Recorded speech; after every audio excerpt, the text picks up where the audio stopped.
हर बार स्वतंत्रता दिवस के दौरान देश का प्रधानमंत्री लाल किले पर झंडा फहराता है।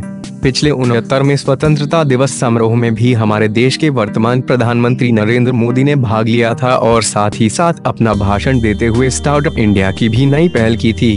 प्रधानमंत्री का कहना था कि हमारे देश में आने वाले समय में स्टार्टअप इंडिया भारत के भविष्य के लिए स्टैंड अप इंडिया होगा और इस स्टार्टअप के मामले में पहले नंबर पर आ सकते हैं। उन्होंने 125 करोड़ भारत के वासियों को एक साथ भाईचारे के साथ रहने की सलाह दी।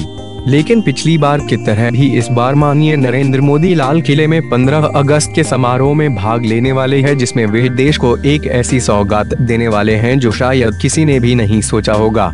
कहा जाता है वह इस बार भारत के गरीब किसानों व पिछड़ी जाति वर्ग के लोगों को देखते हुए एक किसी बड़ी योजना की घोषणा कर सकते हैं।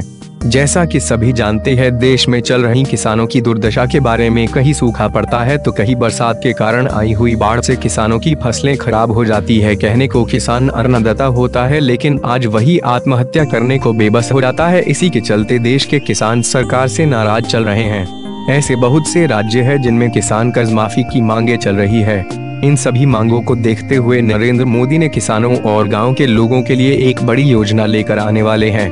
प्रधानमंत्री नरेंद्र मोदी ने स्वतंत्रता दिवस के अवसर वे जब भी भाषण देते हैं तो वे महात्मा गांधी से जुड़ी कोई न कोई बात जरूर सामने रखते हैं। पहले भी उन्होंने भारत में स्वच्छ भारत अभियान का ऐलान करके अपने देश को स्वच्छ रखने के लिए सभी देशवासियों से अपील की है। हम सबको गांधी जी से सीख लेनी चाहिए और उनके बताए गए रास्ते पर चलना चाहिए। कहा जाता है वह पहले की तरह इस बार भी नरेंद्र मोदी ने महात्मा गांधी की तरफ ध्यान करते हुए 2019 के लिए नई योजना का ऐलान कर सकते हैं।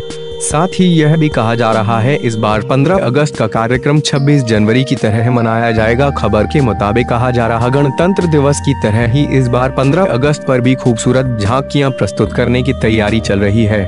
लाल किले पर पीएम के भाषण खत्म होने के बाद फाइटर प्लेन उड़ाए जाएंगे। बस अब 15 अगस्त के समारोह को देखने के लिए अब कुछ ही दिन का इंतजार बाकी है। फिलहाल कहा जाता है एक हफ्ते के बाद से ही इस खास समारोह की तैयारी शुरू हो जाएंगी।